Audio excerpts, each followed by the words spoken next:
Hi guys, it's Michael Costa here. In this series of videos, we're going to take this mix from this to this, using just Waves plugins. Let's get into it. Okay, the next plugin I want to feature in this little area is the F6, and I've chosen the RTA version, the Real-Time Analyser version, so I can get some real feedback on what frequencies are happening on this track. Let's have a listen to the conga without this on there.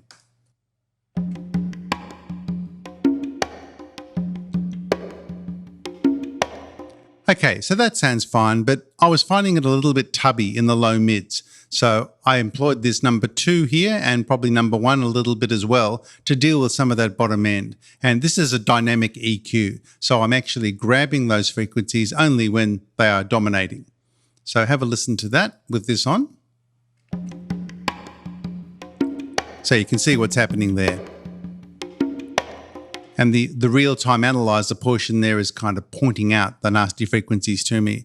And you'll probably notice over here on number 6, what I'm doing is the opposite. Rather than pushing down when that frequency hits, I'm actually using the slap of the conga, the high slap, to actually push upward. So I'm upward compressing, so to speak, when the high slap happens. So have a look at that.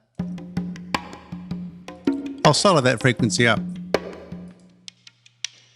So just that slap of the conga. And a little bit of number 5 as well.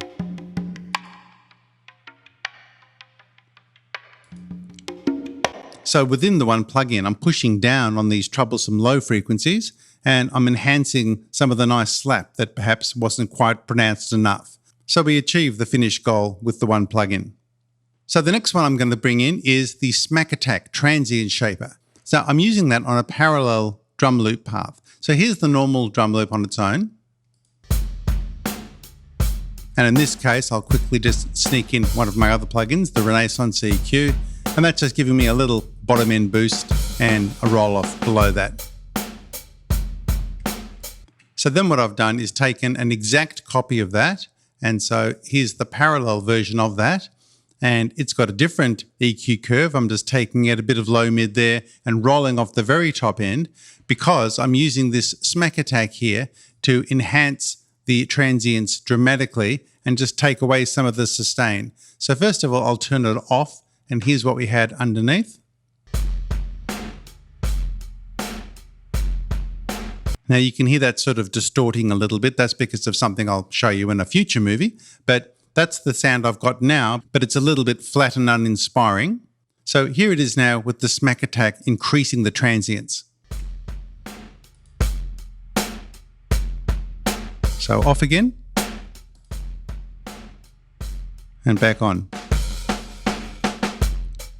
So I love what this is doing. The distortion is coming predominantly from elsewhere, but a little bit from here as well, because what I'm doing is deliberately boosting this output into this circuit here. And so instead of having this guard off or limiting, I'm actually choosing to clip my output. So I'm very deliberately kind of making it break up. So let me exaggerate that and just show you what that does if I push it even further.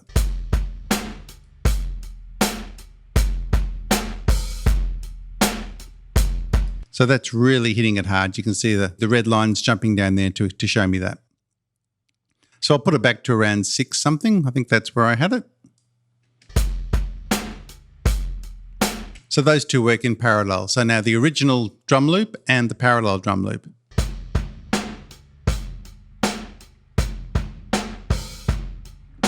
I also use Smack Attack on this more lo-fi beat happening here. So here it is before.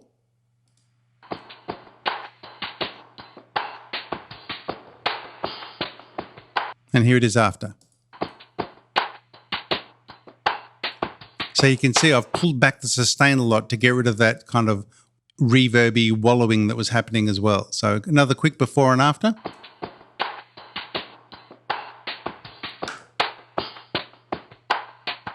So much more snappy. And in fact, I've dropped the output 4.6 dB here to kind of get the levels equal because it tends to get much louder by pushing the attack. So now let's play our entire drum and percussion section together.